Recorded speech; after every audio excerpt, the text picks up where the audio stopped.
Il est 7h15. Et Mbaye Sidi Mbaye est votre chronique de cette semaine.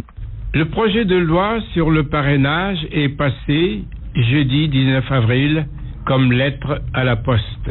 Dans un parlement nerveux, agité, avec des discours guerriers et même quelques empoignades.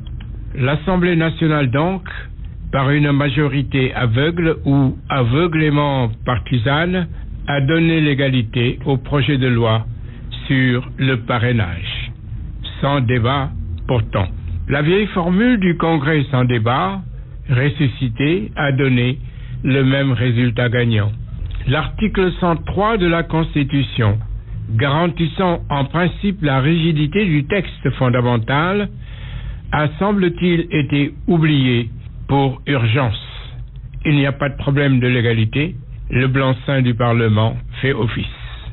Quant à la légitimité, tout le monde sait qu'elle est fécondée par les citoyens qui, en la circonstance, étaient dans les rues et les boulevards en train d'en découdre avec les forces de l'ordre, parce qu'ils ne veulent pas du parrainage. Pour dire vrai, on peut se demander si l'opposition a vraiment réussi son travail de sensibilisation de l'opinion publique, parce que l'indicateur Théowarsa Khalat donne raison au gouvernement qui, disent-ils, veut mettre de l'ordre dans les partis politiques.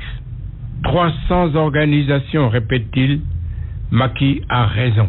La bataille de l'opinion au sein de l'opposition, à force d'être éclatée, avec des arguments différents et pas toujours précis, c'est peut-être désubstantialisé.